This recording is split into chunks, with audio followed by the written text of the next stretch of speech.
evening, everyone. I'm Andrea Mullerine with the League of Women Voters, and I'd like to welcome you tonight to our debate with candidates for Pennsylvania's 22nd Senate District.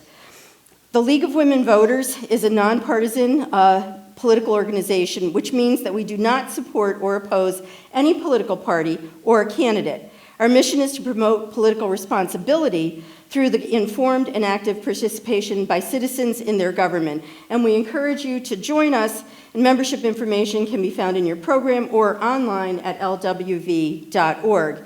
Our partners this evening are the Center for Ethics and Excellence in Public Service, or better known as CEEPS, at the University of Scranton, and also ECTV.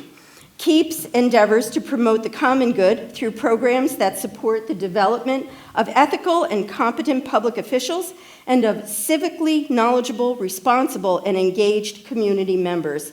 CEEPS provides resources for students, governing officials, and community members seeking education, training, or opportunities related to public service. I want to thank Drs. Joanna Hopper and Dr. Jean Harris for their efforts toward tonight's debate. ECTV is our region's community access television station, and they are taping tonight's debate. It is not a live broadcast. The tape debate will be aired on Comcast Channel 19 local TV, so check the ECTV schedule online at ectv.network. And the tape debate will also be available on YouTube via links from the LWV website, LWVLC, and also CEEPS. To our audience members this evening, please turn off or silence your phones and other mobile devices. We ask that you refrain from expressions of support, opposition, approval, or disapproval throughout the event. Hold your applause until after each candidate has given his closing statement so that we can move through and continue asking questions, and I have a lot of them. Anyone causing a disturbance will be asked to leave the event, and please be aware that it is our policy that no person, candidate, or political group is allowed to use or edit any media from an LWVLC event for campaign purposes. Any use of the media requires the express written approval of the League of Women Voters of Lackawanna County, and no excerpts or sound bites may be taken from tonight's debate. After the recent redistricting, the 22nd District consists of parts of Lackawanna and Luzerne counties, including all of Scranton and Wilkes-Barre, covering about 251,000 residents. Our candidates this evening are seated in alpha order. They may not have mobile devices, but paper notes are fine. This will be approximately a 60-minute debate. Questions were developed by members of LWV and CEEPS. Neither candidate was given the questions in advance. Both candidates will answer the same set of questions, and most questions will have a 2-minute response limit. Each candidate will be allowed up to 3 rebuttals of 1 minute each. There are no opening statements, but there will be a 2-minute closing statement. The candidates drew to determine who would answer the first question first, and also who would give the first closing statement. So with that, let me introduce our candidates this evening. The Republican candidate is Thomas Bass. He is a resident of Pittston, earned his Bachelor of Music Education, Master of Music Education, ESL Certificate Program, and Doctor of Music Education. He is expected to complete his Doctor of Music Education in 2024. This is his first political experience. He's been a volunteer for a variety of organizations, including Big Brothers and Big Sisters. He's hosted the Luzerne County Band, guest conducted, and a variety of other things that are pertaining to the community. Professional experience, he's served in retail. He's been a music teacher, a public school band music teacher. To the present, he's principal clarinet for the Northern Tier Symphony Orchestra, and he has also conducted and is an award-winning composer. Welcome, Mr. Bassett. I apologize, that was me. I'm a little too close to the microphone. Senator Marty Flynn is from Dunmore, and he earned his bachelor's from Marywood University. He was the state representative for the 113th District from 2012 to 2021 and is the current state senator for the 22nd District since June of 2021. He's been a supporter of numerous agencies and groups in this region, from youth sports and educational assistance groups and programs. and including the Boys and Girls Club, the Greater Scranton YWCA, Scranton Cultural Center, Women's Resource Center, United Neighborhood Center, among others. Professionally, he has served as both a professional boxer and mixed martial artist. He's been a prison guard at the Lackawanna County Prison, where he served as an inmate education and program coordinator and as chairman of the Prison Misconduct Board, and he's also been a small business owner throughout his career. So with that, Tom has drawn the lot to answer the first question first. So again, you'll have 2 minutes to respond. This one pertaining to democracy. What do you believe is the biggest threat to our democracy today? And what can you, as a state senator, do to limit or eliminate that threat? I believe that the biggest threat to democracy would be issues like government corruption and government abuse of power. I think we need term limits. I think being there for too long of amount of time is what breeds that type of corruption. I support term limits. I have already promised that if elected I would serve no more than 2 terms.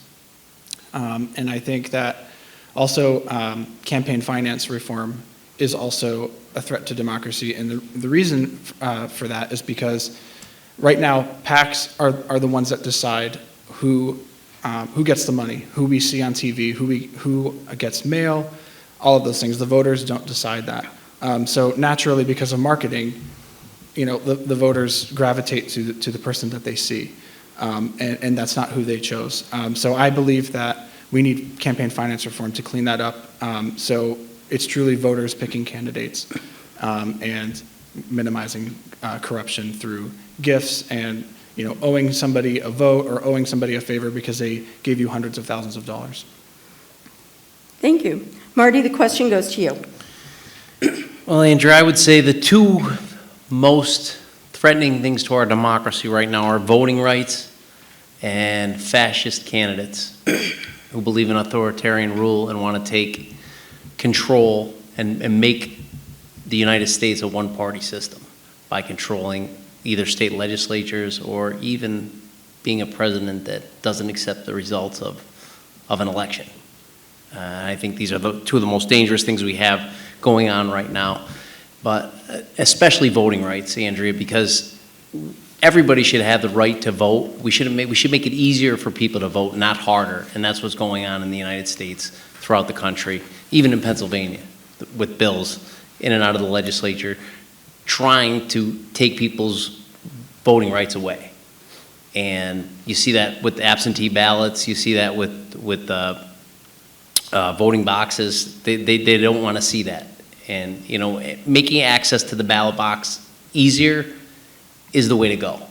And keeping people from voting is not wrong. It's not American. And whether your party wins or loses should not be the determining factor. It's not about power. It's about who wins the election. And that's what I stand for. Okay, thank you. Excuse me, Marty, this next question goes to you first. It's about your legislative priority. What will be your top priority for legislative action during the start of your term, and what obstacles do you believe lie in the way of success for that particular priority? My top priority is probably to continue funding public education and making it more equitable for all Pennsylvanians. I don't think your zip code should determine how much money your school district gets, and that's something I shall continue to do. Being the minority chair of transportation, some of my ideas there, I'm a little more focused on transportation issues and bringing the turnpike affordability back into range for Pennsylvanians. That's on a personal level. That's what I want to really get done within my committee system. But continuing to fund education, public education, is probably my #1 priority. This year we brought in over $1 billion in new funding for public education, which I'm very proud of. Okay, thank you. Tom, the question goes to you. What will be your top priority for legislative action? My top priority will be the economy in Pennsylvania. I've knocked on doors in all 36 communities in this district, and by far that was the top issue that had come up was the economy. That's what Pennsylvanians are most concerned about right now. So inflation, people are being crushed by inflation, by high energy bills, by taxes, too many of them, and they're too high. And that would be my first priority. I would fight inflation by lowering taxes. I believe if people have less taxes to pay, they can use that money in the economy, and that will help lower inflation. I support lowering energy bills. We can do that by reversing the executive action taken by Wolf, a policy known as RGGI. We need to attract high-paying jobs to this area and keep people my age group staying here and having living wage jobs so they can support their family, and also making sure that businesses can't be shut down by the government. Okay, thank you. Tom, this next question goes to you first, and let's talk about campaign finance. So a little bit of an introduction. Campaigns, as you know, are very expensive. Pennsylvania is one of only a few states that does not have campaign contribution limits, so people and groups can give unlimited amounts of money to candidates running for Pennsylvania state and local government offices. So here's the question. What reforms to Pennsylvania's campaign finance system, if any, will you advocate for during your 4-year term? Yeah, I definitely would advocate for reform. I support limits, but not limits on what people can give, limits on what candidates can have total. I think that would be the most effective way of getting this under control. I would support a system such as based on if you're a new candidate, based on if it was redistricted, based on if you're an incumbent, what that limit is, because I think it costs more money. Obviously, if it was redistricted, you have new people to reach. But I think if you're an incumbent and you're doing your job well, the community should know you, and you shouldn't need to spend hundreds and thousands and millions of dollars on a state election, a local state election. And I think, again, as I mentioned before, that when PACs control these large amounts of money, it runs the risk of owing that PAC a vote for something, and then you're answering to them, you're not answering to the people. So I think if the overall limit that you can earn, that you can raise, in a campaign is limited, I believe that would be the reform that we need. Okay, thank you. Marty, the question goes to you. Andrew, I would definitely say that I believe in capping contributions to campaigns also. But the reality is, with Citizens United on the federal level, that kind of, with dark money in politics, that the future of that seems a long Supreme Court away. But in the system we have now in Harrisburg, if you can't go to dinner with somebody on a Tuesday night and vote against them on Friday, take a PAC, check on Monday night and vote against them on Thursday, you don't belong in the building. I think just because someone supports your PAC doesn't mean you necessarily support them in any way or another. But if the system wants to put parameters around the way legislators do business in political business in Harrisburg, I'm all for that. I'm all for the governor's reform package that he put out 2 years ago, and I would definitely support that. It's just a matter of the majority party running the bills. Okay, thank you. So Marty, you're going to do this next question first, and so we're going to do a lightning round, I guess you'll call it. So I have a bunch of different statements, and I'm going to ask you whether you support or oppose that particular question. Then at the end, you'll have 2 minutes to expand on what your responses are. This is all about voting laws, okay? Okay. So a little bit of an intro. I've personally asked candidates many questions over the years about Pennsylvania's voting laws. There's now a national focus on how states conduct elections. And I want you to respond either support or oppose to each of these. And then, like I said, when we're done, then Marty, I'll come back to you for your 2-minute response. And then Tom, you'll get 2 minutes after that, okay? So Pennsylvania is one of only 9 states with closed primaries, meaning that only voters registered in major parties can vote for candidates in primaries. Would you support or oppose legislation to change to a primary system that would allow independent or unaffiliated voters to participate in the primary? So Marty, you first. Support. Tom? Support. Okay. The second one, do you support or oppose the use of no excuse mail-in ballots? Marty? Support. Tom? Support. Do you support or oppose the use of drop boxes for mail-in ballots? Marty? Support. Tom? Oppose. Currently, each county in Pennsylvania can decide on whether or not to use drop boxes. Would you support or oppose legislation to create statewide rules for drop boxes? Marty Support. and Tom? Support. Pre-canvassing involves election officials preparing mail-in and absentee ballots for counting, which they cannot start now until 7 a.m. on Election Day, and due to the increased number of these ballots in recent elections, we've had to wait several days for final election results. Question, Marty, would you support or oppose legislation that mandates pre-canvassing? Support. And Tom? Support. Okay. So Marty, you now have 2 minutes, that's the end of the lightning round, and you can explain your responses or discuss any other changes to voting laws that you would support. The current law that we just passed in the legislature, was it 66, the voting law? It was about a year ago, I think it was 66. 77. 77, okay. I voted against because it took away straight party voting for either party, and it implemented the absentee rule, which I kind of agreed with, but I still voted against the bill. It was a Republican bill that was put into law. I accepted that, and we moved forward from that. But being in uncharted new territory, there have been ups and downs of this with COVID and the way things went with the last 2 election cycles. You know, it seems to have an advantage to Democrats, so Republicans obviously had a knee-jerk to it and didn't like it anymore.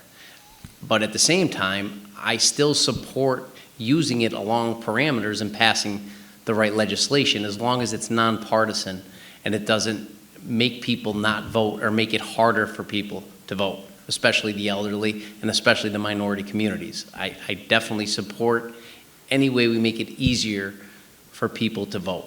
That's what it's all about. That's what it's about, being an American and voicing your freedom to vote and your opinion. That's what it's about. Okay, thank you. Tom, you have 2 minutes, same thing. Explain your responses or discuss other changes to voting laws that you would support.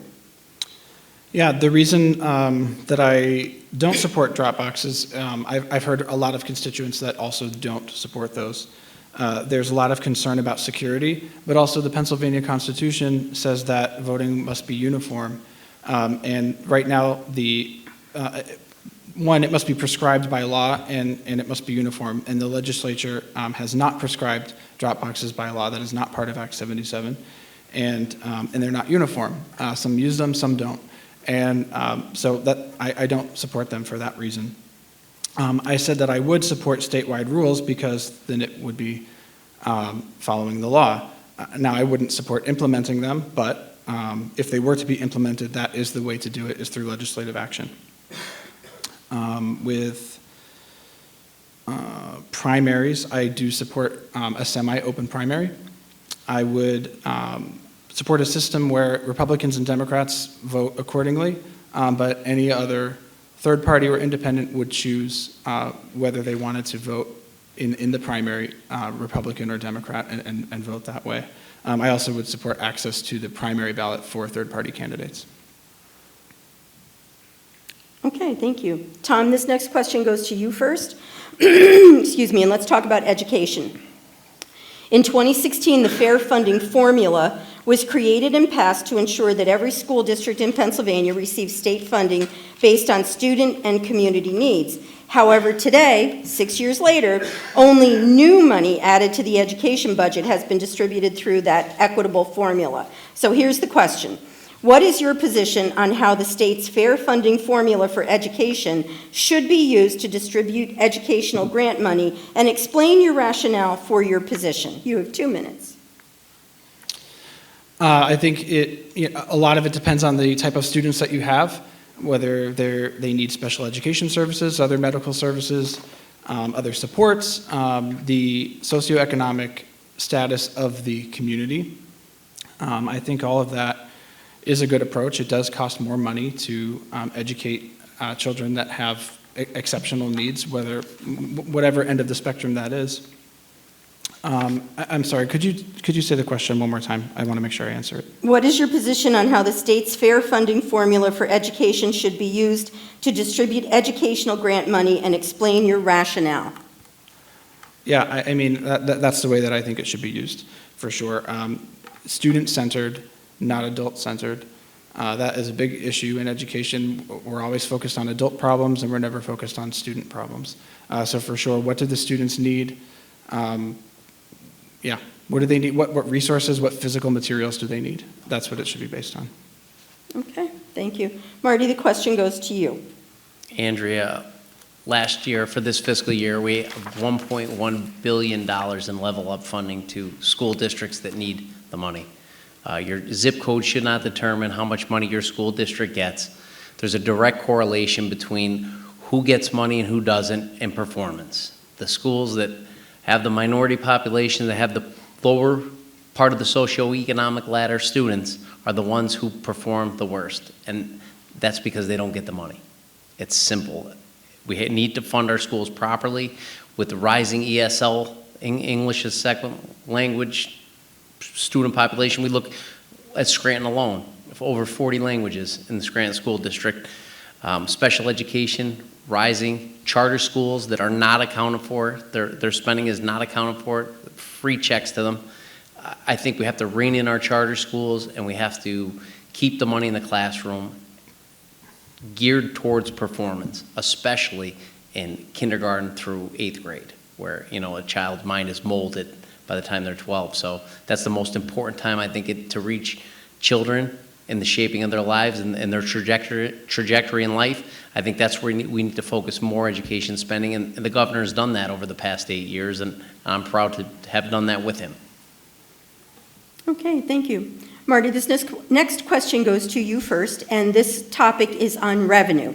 Additional revenue sources that we hear about include a severance or extraction tax on removal of natural gas for for-profit companies, closing the Delaware loophole, and leasing state parklands to profit-making fracking companies. So the question to you is, what new revenue sources will you advocate for, including in the state budget? Another resource that I've been looking at is the games of chance, games of skill that have been kicked back and forth between the House and the Senate. I think there's a portion of taxable dollars that have been sitting in the black market that aren't coming to the state. You know, they're those joker poker machines that you see at certain 7-Elevens when you go to gas your car up that are operating independently and making money with operators that there's no tax dollars from. And because the casinos don't support them and want all of the action, and because there's sometimes not a temperature to get that done in Harrisburg, we haven't done anything on that. So I think that some of the estimates that I've seen are up to about $800 million a year of untaxed income in that black market area. And I would like to see the state get some of that. Okay. Thank you, Tom. The question goes to you. What new revenue sources will you advocate for, including in the state budget? I think it's not always good for the legislature to constantly find new ways to tax the constituents. As I said before, I think lowering taxes is a good way to stimulate the economy. That will bring in more revenue because people will be paying sales tax. They'll have more money to buy goods, products, and services that are taxed. So I think that could have the opposite effect. Lowering taxes could actually increase revenue. I also think that we need accountability. I think we need to find ways to not cut at the legislative level, but have honest people with integrity and character cutting waste, fraud, and abuse, and really only taking what's needed instead of having a mentality of, well, we'll just raise taxes. We need a mentality of how can we cut waste? How can we do the same thing with less? So that's would be my two. Okay, thank you. Tom, this next question will go to you first, and the topic is the environment. A little bit of an intro. The use of green infrastructure is a cost-effective approach to reducing stormwater and water pollution, especially in urban areas. Green infrastructure is designed to mimic nature and capture rainfall at its source by using vegetation, soils, and other elements and techniques. Philadelphia and Lancaster have become national leaders in the use of green infrastructure. So the question is, how can the General Assembly promote the use of green infrastructure to address the Commonwealth's serious flooding and water pollution problems? I always like the idea of tax incentives because it lowers tax for somebody, which I support. So I think by having tax incentives, people may take advantage of that technology. Okay, thank you. Marty, the question goes to you. Well, yesterday in the Senate, we passed House Bill 1059, which was actually about a $2 billion tax break for businesses to move in with not only blue hubs, but green hubs as well, and especially for some bio industries in there. One for a Nacero, which is going to be coming to our area. Supposedly, it's going to be a natural gas to gasoline plant to end some of our dependence on foreign oil. And that's something I support and voted for yesterday. But I also support hydrogen hubs. I think that's a great thing for Pennsylvania, being that our population is aging and we're losing a lot of people coming into Pennsylvania. A lot are moving out and not having families here, and our numbers are going down. So I think it's something that we have to do to make it more attractive for people in Pennsylvania to come, not only come here, but to stay here. Okay, thank you. We're going to move on to another topic now, one that is heartbreaking for all of us, and that's the topic of guns. No right in the U.S. Constitution is absolute. Each individual right and liberty in the Constitution must be balanced against our government's obligations to ensure domestic tranquility and protect life. So, Marty, you're going to get this question first, and here it is. In light of one tragedy after another involving firearms, what efforts or legislative reforms do you support, if any, that would increase regulation of firearms? And please explain your rationale. I support the closing of loopholes for people to buy firearms at certain events or just out of the back of their car in a parking lot of Kmart. I also support more extensive background checks to make sure that only the right people have firearms that aren't under PFA or have some kind of criminal background. Okay, thank you. Tom, the question goes to you. I believe we need to crack down on the criminals. So I would support harsher penalties for violations and increasing safety, increasing deterrence measures. The Pennsylvania Constitution, Article 1, Section 21, says that the right to bear arms shall not be questioned. So as a legislator, I don't believe it would be my job to question that right. Instead, I believe we need to focus on the people that are breaking these laws. How can we deter them? How can we have harsher punishments waiting for them should they do something wrong? I think oftentimes people that are involved in gun violence, they have prior convictions, prior incidences, and so we need to crack down on things like that. Okay. Tom, the next question goes to you first, a marijuana question. Given President Biden's pardoning of those with federal marijuana convictions for possession, what action, if any, do you think our legislature should take regarding Pennsylvania's marijuana laws? I would support decriminalizing marijuana. I think that it is a waste of taxpayer dollars to house somebody in prison only for a marijuana charge. Sorry. So I would support that measure. I say that generally. I think there are instances where you could go to jail, for instance, widespread sale or distribution to minors. But generally speaking, I would support taking jail time off the table for that. Okay, thank you. And Marty, the question goes to you. I support immediate decriminalization and immediate adult use cannabis. Okay. Let's move on to housing. Pennsylvania's housing stock is among the oldest in the nation, with many homes in advanced age and falling into disrepair. What tools can the General Assembly provide to local governments to assist in their efforts to establish land banks or other measures to combat blight? And Marty, the question goes to you first. I think we would have to leave that up to municipalities and cities within the Commonwealth to use some of the ARPA funds from President Biden to maybe establish certain grant packages so that people can use that money through certain nonprofits like a United Neighborhood Center, something like that, to issue grants for homes for elderly, people can't afford their taxes anymore, that kind of thing, to do some home renovation like they already do. But I think we need a little bit more money pumped into that. Okay, thank you. And Tom, the question goes to you. What tools can the General Assembly provide to local governments to assist in their efforts to establish land banks or other measures to combat blight? I think, it is true this is largely a local municipal issue, but an idea that I would suggest is changing the way property tax is assessed. I think right now people are punished for upgrading their house. They fix something, they make it nicer, and the value goes up and the property tax goes up. I think a better solution would be if property tax was based on square footage and size of the land, and then it would not continue to increase. That would, however, require, schools are funded through that. That would require ensuring schools are funded through other means.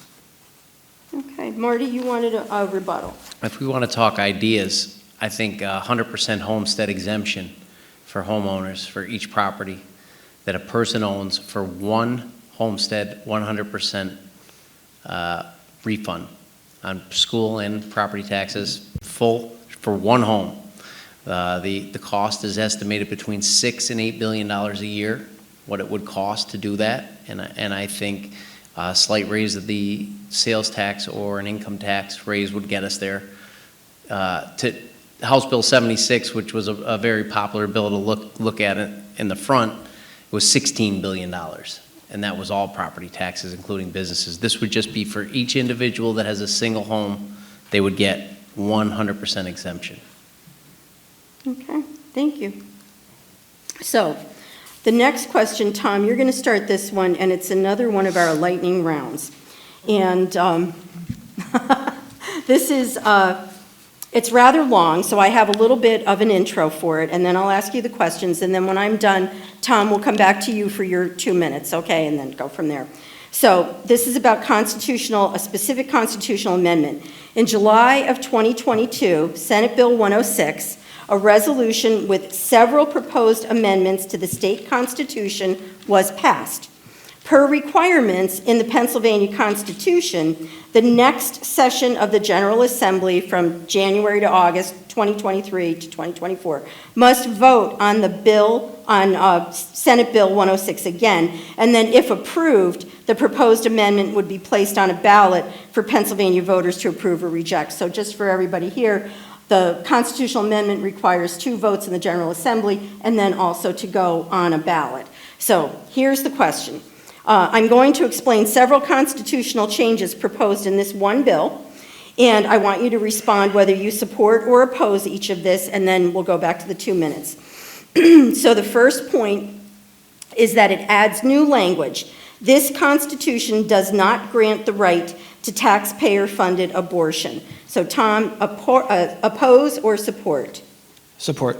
Okay. And Marty? Could you repeat that again? The language that would be added to the Constitution is this Constitution does not grant the right to taxpayer-funded abortion. Support. Okay. The second point adds new language that takes away a current limited constitutional right. No, I don't support that. The way you explained it, I don't support that. Okay. Yeah. It's the language, just so everybody knows, it's the language that's in the bill, okay? And that's what people would be voting on. So this second point that would be the language that's in the bill that you would have to support or oppose is this Constitution does not grant any right relating to abortion. So Tom, that goes to you first. Support. And Marty, this Oppose. Constitution does not grant any right relating to abortion. Oppose. Okay. Currently, the Pennsylvanians vote for their party's lieutenant governor this is a complete turn, so it's not abortion now, but it's still in the same bill. Currently, Pennsylvanians vote for their party's lieutenant governor candidate in the primary. We all know that. The proposed language changes this so that the candidate for governor would select a running mate. So here's the language in the bill that I'm asking you whether you would support or oppose. Each candidate for governor, having been nominated under the laws of this Commonwealth, shall subject to the approval of the political party or political body, if any, nominating such candidate, select a candidate for lieutenant governor. So do you support or oppose that change, or that language in the Constitution? Oppose. Oppose. Okay. The next one. Current law requires Pennsylvania registered voters to provide a valid ID when they vote. Under the proposed amendment, and here's the language, only an unexpired government-issued identification, unless otherwise provided by law, would qualify as a valid ID. And just to give everybody the sense of what we're talking about here, this means that these things which are currently considered valid ID for voting would no longer be a form of valid ID. So a student ID, an employee ID, confirmation issued by the county voter registration office, a non-photo ID issued by Pennsylvania or the U.S. government, a firearm permit, or a copy of a current utility bill, bank statement, paycheck, or government check that includes your name and address. So what the language in the bill is that you would have to vote on is that an unexpired government-issued identification, unless otherwise provided for by law, is the only thing that would qualify as a valid ID. So would you support or oppose that? Support. Oppose. Okay. And now, today, each time the legislature disapproves a regulation approved through the administrative rule-making process, the legislative disapproval has to be sent to the governor. And then the governor has the authority to approve or veto the legislature's disapproval. The proposed change in the Constitution would say that the governor does not have the authority to approve or veto the legislature's disapproval. So do you support or oppose that change? I'm sorry, could you repeat that? I know, it's confusing, but that's the language in the bill. So right now, the legislature, after the legislature disapproves a regulation that came through the administrative rulemaking process, if they disapprove it, then it goes to the governor, and the governor can say, I approve their disapproval, or I veto their disapproval. And what this part would take away is the ability for the governor to veto or approve the disapproval of the legislature. I think I support that. You can pass on it, too, if you I want. oppose. Okay. Okay. All right. Currently, the Constitution states that the General Assembly shall, by statute, provide for the auditing of elections and election results, without specifying who shall conduct those audits. The proposed amendment specifies that the audits shall be conducted by the Auditor General. Do you oppose or support that? Support. Support. Okay. Now, I have one additional question relating to this bill before you have time to discuss your positions. So, the Pennsylvania Constitution, this isn't in the bill, this is separate from the bill, but the question is, the Pennsylvania Constitution, Article 3, Section 3, this is what that article states. No bill shall be passed containing more than one subject, which shall be clearly expressed in its title, except a general appropriation bill or a bill codifying or compiling the law or part thereof. So this is a yes or no. Do you believe that Senate Bill 106 violates this constitutional clause? Yes. Marty? Yes. Okay. Then, Tom, you now have 2 minutes. That's the end of our lightning round. You can explain your position on the contents of Senate Bill 106. Sure. I'll try and go in order here. First was the issue of taxpayer-funded abortion and abortion. I don't support taxpayer-funded abortion at all. Abortion, I am pro-life. I believe in the sanctity of life. That includes the life of the mother.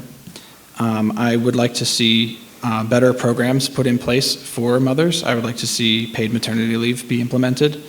I would like to see child support begin during pregnancy, better aid and education programs for mothers, and adoption reform. I personally know people that have had to adopt outside of the country because it was easier and cheaper, and that is completely wrong. We need easy, affordable methods of adoption here. The lieutenant governor, I opposed that because I believe the people need to choose every candidate. I also don't like the method of choosing a vice president. I believe the people should vote on who that is as well. With the voter ID issue, I do support voter ID, but I also would like ID to be made free to people. Often, opponents of voter ID often say that it becomes a secret poll tax, and I agree with that. And so I would look to make that free so that it's not any type of poll tax.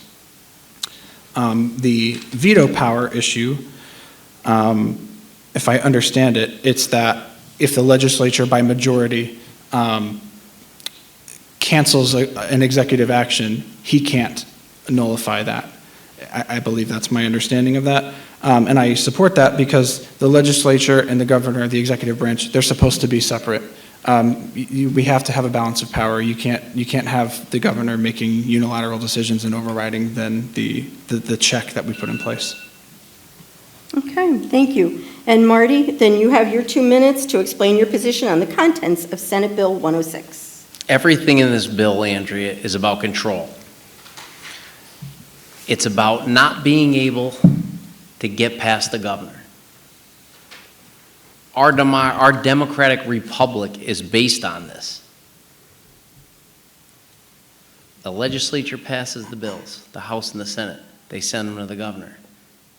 He usually signs them. If he doesn't agree with it, he has the veto power. That's the way it goes.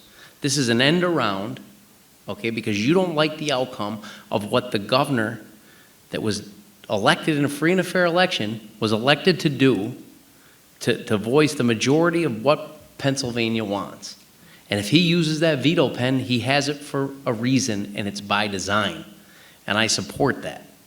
It comes down to abortion, it comes to the lieutenant governor, it comes to voter ID. There's been few instances of fraud in our voting system, few documented instances of fraud in the history of our election system. Where's the fraud you talk about? Where is it? It's not there. Because we have free and fair elections. That's what this country's about. The Republicans have controlled the legislature for the past 40 years, all but like 4 years. And because they don't get their way, they want to run an end around to the mass people to use wording in a ballot question to deceive the public into voting for it. That's not what it's for. We're elected to vote on this. If the governor doesn't like it, he vetoes it or he doesn't. It's that simple. That's democracy. Okay, thank you. So Marty, this next question is going to go to you, and I know that we did already touch on abortion, but I want to ask a follow-up question on that. If the Pennsylvania Constitution is amended, as we talked about in Senate Bill 106, to say this Constitution does not grant any right relating to abortion, it would be up to the state legislature and the governor to determine if state legislation would protect, limit, or terminate a woman's right to end her pregnancy. So the question is, please explain what state legislation regarding a woman's right to end a pregnancy would you support with your vote as a legislator? None. I believe that I'm personally pro-life, personally, but I'm not a woman. I don't have a uterus. I can have a child. So it's not my opinion. I think these decisions belong between a doctor and a woman, not me. And I don't think making it illegal is going to make less people do it. I think only through education and spending public dollars on educating our public as to why that may be the bad decision or what the decision is in their life. What about that 10-year-old girl that gets pregnant? What about her? She has to bring that baby to full term in some states now? What about her life? The complications that can arise from just having a child, there's a good chance she dies from that. Or someone that has certain complications during their pregnancy. That's not something I should decide on. That should be very rare and between their doctor, not me. Okay. Tom, the question goes to you. Please explain what state legislation regarding a woman's right to end a pregnancy would you support with your vote as a legislator? Yeah, as I said before, I absolutely believe we need to protect life, and that includes the life of the mother. Any emergency situations that arise, no matter when that is, the mother and the family need to decide how to proceed in an emergency situation.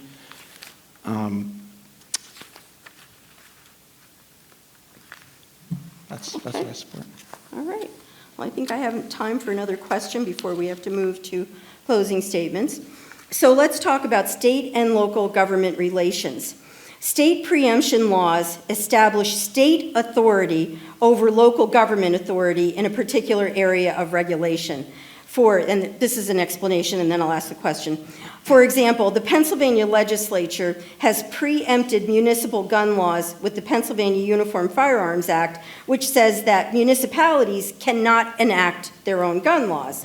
And the legislature also attempted to preempt municipal regulations of the sale of soda and tobacco, as well as the use of plastic bags. So such state preemption typically occurs after lobbying by large, well-funded industries. So what it's saying is that the state government is saying to the local government, you can't do something. Should state legislatures preempt local government laws that the local officials perceive to be in their community's best interests? And please explain your position. So that one goes to Tom first.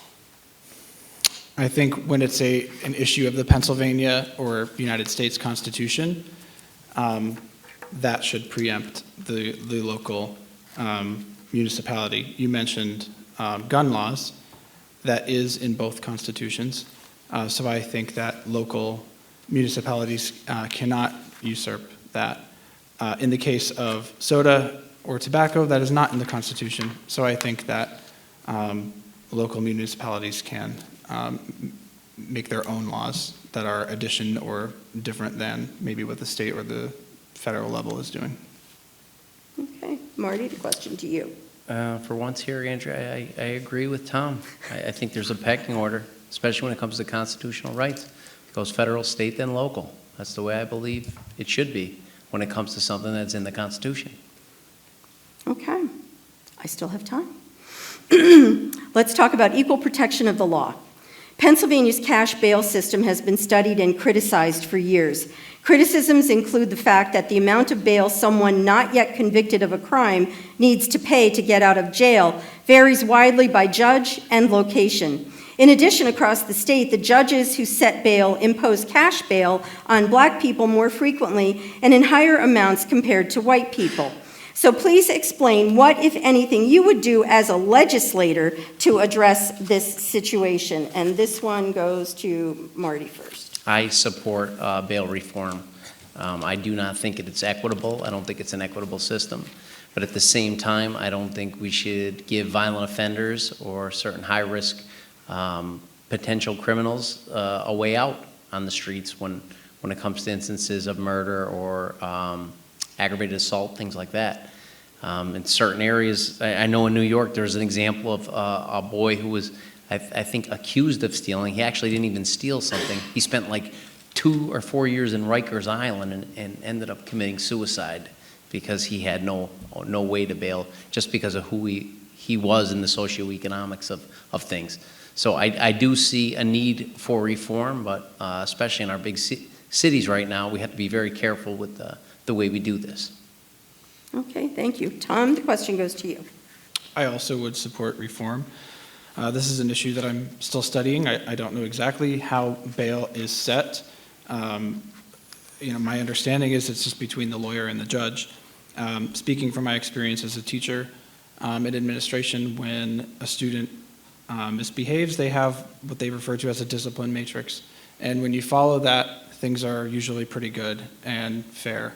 When you don't follow that, that's when there's problems, accusations, favoritism.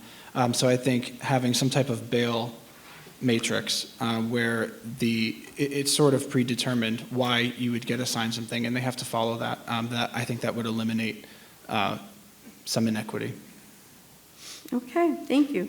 I think I still have time. So let's stick with equal protection of the law. So here's the question, and Tom, it goes to you first. Do you support enshrining non-discrimination protections based on gender identity and sexual orientation into Pennsylvania law to protect equal housing, schooling, employment, and other civil rights? And again, please justify your position. Gender is already listed as a protected class. The other, you said, I'm sorry, what was the other one that you mentioned? It's gender identity, sexual orientation are the two. Okay. In public, yes, I do support not being able to discriminate in public places, public employment, housing, things like that. Okay, Marty, the question to you. Yes, I support, no matter who you are, no matter who you love, I don't think it should matter who you are or what you identify as. You should have the same protections as everyone else in the Commonwealth of Pennsylvania, no matter what flag you fly. Okay. And I think I still have time. All right, so let's move back to the environment. The Pennsylvania Constitution, Article 1, Section 27 states, "The people have a right to clean air, pure water, and to the preservation of the natural, scenic, historic, and aesthetic values of the environment. Pennsylvania's public natural resources are the common property of all the people, including generations yet to come." So here's the question. Can fracking be done safely without harming public health and/or the state natural resources, including air, water, and land? And please explain what the state legislature needs to do to assure that fracking could be done safely, or why it's not possible. And I think that one goes to Marty first. I believe that it can be done safely. Pennsylvania landowners enter contracts on their land. I don't believe in fracking on state game lands. I think that should be left to private owners that go into contract with certain businesses. The DEP regulates that as long as they responsibly regulate and make sure and have the resources to make sure that it's done safely. I support it. Okay. And Tom, the question goes to you. I also believe that it can be done safely. I think we need to make sure that we've studied long-term effects, short-term effects, how anything negative can happen with, I've read about water supply concerns, contamination, things like that, and making sure that we very carefully and thoughtfully allow where fracking can occur. But I believe it absolutely can be done. Okay. But I like to rebut on that too. I don't think it's been fairly done without a severance tax. I don't think what's currently there in terms of an impact fee for wells drilled, it boils down to about 2% of what's coming out of the ground that we're actually getting in the Commonwealth. I think we've lost billions of dollars basically because we've given away that resource from the earth, and I think somewhere around 4%, 5%, like Texas and every other state in the U.S. that has that. I think we need to take a responsible cut for that for government. Okay, thank you. And I have time for one last question. This one is the last question. So, and this one will go to Tom first. Pennsylvania has 203 members in its state house and 40 state senators. This is the largest full-time legislature in the United States. Pennsylvania's legislators' base salary this year is $95,342. Only California taxpayers pay their state legislators more than Pennsylvania taxpayers pay their legislators. Do you support, here's the question, do you support a constitutional amendment to reduce the size of the legislature? And please explain your position. I do support that. I have thought about different ideas of how it could be reduced because we also need to be sure that people have fair representation and access to their representative. And so one idea, I haven't calculated this out, I don't know if it would actually result in a reduction, but some system by population, by county perhaps, would be a good system. I think countywide, you could get people from different regions of the county involved. I think it would also solve some of the gerrymandering problems that we have if it was done by county rather than constantly redistricting. But I would support reducing the size. And Marty, the question goes to you. Currently, I would not. In Pennsylvania, we have roughly 13 million people. Each House district is basically 66,000 people. Each Senate district, 50 senators, is 250,000 people. Doing constituent services for the past 10 years, I have come to realize that it's not a part-time job. It takes many hours, many staff members to serve these residents, and it's a hard job. It's not easy. And I think it's good the way it is. Okay. Thank you. That concludes my time of asking questions, and I thank the candidates. And now we have, each candidate has 2 minutes to give their closing statement, and we did draw lots to see who would give their first closing statement, and that goes to Tom Bassett. So Tom, you've got 2 minutes. I'm running, and I'm at this debate because I want something different to happen in our community. This job, it's about working with people and making positive change. As a teacher, that's what I do every single day. I will work with people, community leaders, and both parties to create real solutions to real problems. Why do I care? Because I've lived here my entire life. I loved growing up in Wilkes-Barre, going to college in Clark Summit, living in Pittston, and of course, enjoying Old Forge pizza. This community means something to all of us, and I want us to hand something wonderful to our future generations. First, we need lower taxes, lower energy bills, balanced budgets, and better jobs. I will fight for those to revive our economy. I believe in public education. I went to Wilkes-Barre area and Lake Lehman. I was raised below the poverty level. Now I'm almost finished with my Doctor of Education degree, and I'm a band teacher for the Dallas School District. Every generation needs to be educated to be productive, providing members of society that can build better futures. Our schools need help. They need someone who understands the system, believes in the system and family rights, and wants it to be the best it can be. I am that person. I'll fight for our children, our schools, and our community. Yes, with funding, but also with meaning reforms to make lasting positive changes. Finally, we need to take back our government. We need reform with campaign finance, primaries, and term limits. PACs are choosing our candidates for us. They decide who gets signs, TV ads, mailers, texts, and radio ads, not us. We're missing out on good candidates from all parties. I will fight for a better economy, strong education system, and a government of, by, and for the people, and for Northeastern Pennsylvania. Thank you all for coming out. Thank you.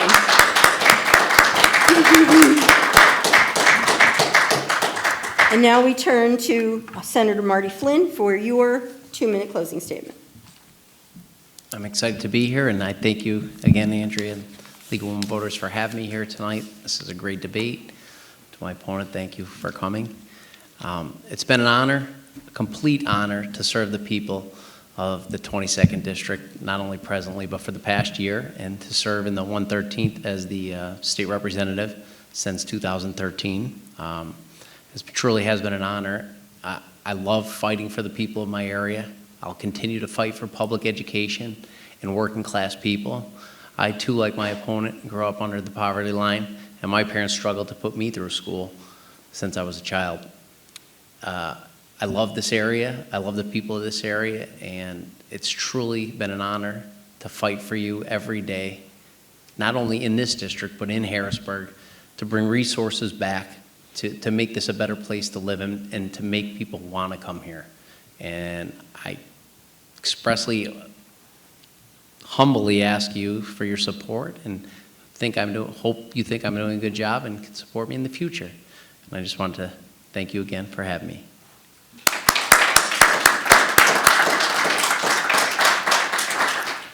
That concludes the program for this evening. I'd like to thank our candidates once again for joining us here. Our partners, the University of Scranton's Center for Ethics and Excellence in Public Service, and also ECTV.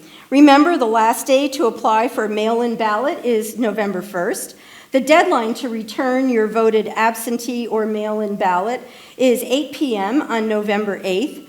Voting in person at your assigned polling place occurs on November 8th between 7 a.m. and 8 p.m. And as I always like to close with my favorite quote, never doubt that a small group of thoughtful, committed citizens can change the world. It is indeed the only thing that ever has, as said by Margaret Mead. And remember that your vote counts on November 8th. Thank you so much.